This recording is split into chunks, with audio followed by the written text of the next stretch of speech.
नमस्कार दोस्तों, स्वर संधि की श्रृंखला में आपका स्वागत है।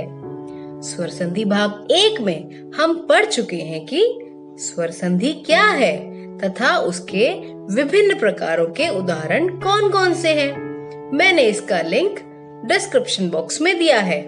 आज हम उसी क्रम में दीर्घ संधि के बाद गुण संधि पढ़ेंगे। तो चलिए शुरू करते हैं आज की वीडियो। उप विषय गुण संधि की शुरुआत करने से पहले हम एक बार मुख्य विषय स्वर संधि की परिभाषा को दोहरा लेते हैं। दो स्वरों के परस्पर मेल से एक स्वर या दोनों स्वरों में हुए परिवर्तन को स्वर संधि कहते हैं। इसके 5 प्रकार हैं। पहला प्रकार दीर्घ संधि, दूसरा प्रकार गुण संधि, तीसरा प्रकार वृद्धि संधि, चौथा प्रकार यण संधि, पांचवा और आखिरी प्रकार है अयादि संधि। अब गुण संधि की परिभाषा। जिस संधि में अ आ, ई या ओ से मिलकर ए या ओ बनाता हो तथा आ री के साथ मिलकर अर बनाता हो तो इसे गुण संधि कहते हैं। स्लाइड में देखिए क्रमांक 1, इसमें आ ई से मिलकर ए बना रहा है। दूसरा आ उ से मिलकर ओ बना रहा है। तीसरा इसमें आ री से मिलकर अर बना रहा है। आइए गुण संधि को उदाहरण की सहायता से समझते हैं। प्रथम प्रकार में ह्रस्व स्वर अ की संधि ह्रस्व स्वर ई से होने पर प्राप्त होता है ए। आप अ और ई को एक साथ बोलकर देखिए, आप अए का उच्चारण कर पाएंगे। जैसे अ ई मिलकर बना अए। ऐसा ही भारत जमा इंदु की संधि भारतेंदु में हुआ है। यदि आप यह सोच रहे हैं कि भारतेंदु में भारत के त की संधि इंदु से हुई है तो आपका सोचना बिल्कुल गलत है, क्योंकि किसी भी व्यंजन का उच्चारण बिना स्वर की सहायता से नहीं होता। यह मैंने आपको अपनी वर्ण विचार वाली वीडियो में विस्तृत तरीके से समझाया था। अतः भारत के त में अ स्वर निहित है। यही अ स्वर जब इंदु के इ स्वर से मिलता है तो ए बनाता है। जैसे भारत जमा इंदु मिलकर बना भारतेंदु। दूसरे उदाहरण में जब ह्रस्व स्वर अ की संधि दीर्घ स्वर ई से होती है तो ए वर्ण का उच्चारण होता है। जैसे गण जमा ईश गणेश। यहाँ ण व्यंजन के अ स्वर तथा ईश के ई स्वर में संधि होने से बना ए। इसका उच्चारण आप स्वयं भी करेंगे तो ध्वनि को महसूस कर पाएंगे। गण जमा ईश मिलकर बना गणेश। आइए अब हम दीर्घ आ की संधि ह्रस्व ई तथा दीर्घ ई से होने पर क्या परिवर्तन होते हैं यह उदाहरण की सहायता से समझते हैं। प्रथम उदाहरण में जब दीर्घ आ ह्रस्व ई से संधि करता है तो ए का उच्चारण होता है। जैसे राजा जमा इंद्र राजेंद्र की संधि में हुआ है। यहाँ राजा शब्द के ज व्यंजन में निहित आ स्वर की संधि इंद्र शब्द के ई स्वर से होने पर ए बनता है। जैसे राजेंद्र।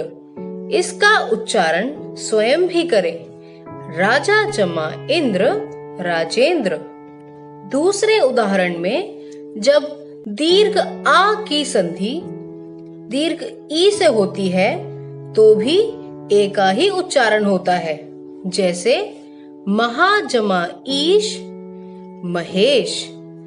यहाँ महा शब्द के ह व्यंजन में निहित आ स्वर की संधि ईश के ई स्वर से होने पर ए का उच्चारण होता है।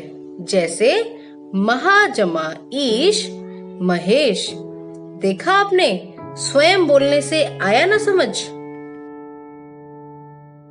अब हम ऋस्व स्वर अ की संधि ऋस्व उ तथा दीर्घ उ से होने पर क्या परिवर्तन होते हैं यह जानेंगे। प्रथम प्रकार में जब ऋस्व अ स्वर ऋस्व उ से संधि करता है तो ओ का उच्चारण होता है। जैसे सूर्य जमा उदय सूर्योदय की संधि में हुआ है। यहाँ सूर्य के य व्यंजन में निहित अ स्वर की संधि उदय शब्द के ऋस्व स्वर उ में होने पर ओ स्वर का उच्चारण हुआ है। जैसे सूर्य जमा उदय सूर्योदय। दूसरे उदाहरण में जब ऋस्व अ दीर्घ उ से संधि करता है तो ओ का ही उच्चारण होता है। जैसे सागर जमा उर्मी सागर उर्मी की संधि में हुआ है। उर्मी का अर्थ होता है लहर, अर्थात सागर की लहर। यहाँ सागर के र व्यंजन में निहित अ स्वर की संधि उर्मी के उ स्वर में होने पर ओ स्वर का उच्चारण हुआ है। जैसे सागर जमा उर्मी बराबर सागर उर्मी। इसी क्रम में अब हम दीर्घ स्वर आ की संधि दीर्घ उ तथा ऋस्व उ से होने पर क्या परिवर्तन आते हैं यह जानेंगे। पहला उदाहरण, जब किसी दीर्घ आ स्वर की संधि दीर्घ उ स्वर से होती है तो ओ स्वर का उच्चारण होता है। जैसे गंगा जमा ऊर्मी बराबर गंगोर्मी की संधि में हुआ है।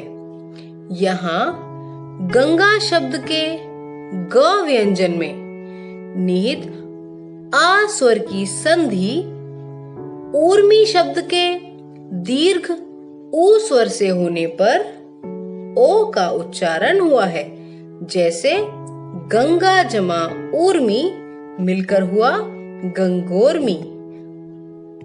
अगले उदाहरण में जब किसी दीर्घ आ स्वर की संधि ऋस्व स्वर उ से होती है तो ओ स्वर का ही उच्चारण होता है। जैसे आत्मा जमा उत्सर्ग बराबर आत्मोत्सर्ग। यहाँ आत्मा शब्द के म व्यंजन में निहित दीर्घ आ स्वर की संधि उत्सर्ग शब्द के ऋस्व स्वर उ से हो रही है तो ओ स्वर का ही उच्चारण होगा। जैसे आत्मा जमा उत्सर्ग आत्मोत्सर्ग अर्थात आत्मत्याग।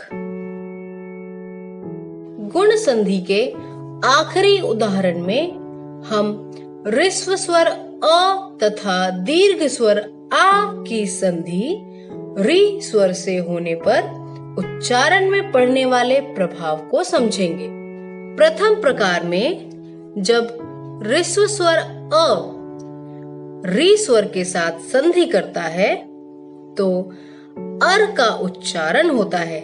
जैसे सप्त जमा ऋषि सप्तर्षि की संधि में हुआ है।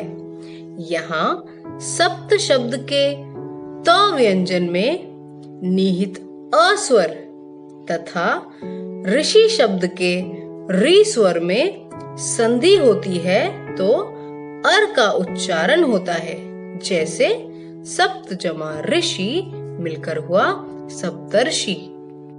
दूसरे उदाहरण में जब दीर्घ आ स्वर री स्वर के साथ संधि करता है तो भी अर का ही उच्चारण होता है। जैसे ब्रह्मा जमा ऋषि ब्रह्मर्षि की संधि में हुआ है। यहाँ ब्रह्मा शब्द के म व्यंजन में निहित आ स्वर की संधि ऋषि शब्द के री स्वर से होती है तो अर का ही उच्चारण होता है। जैसे ब्रह्मा जमा ऋषि मिलकर बना ब्रह्मर्षि। तो दोस्तों आज के लिए केवल इतना ही।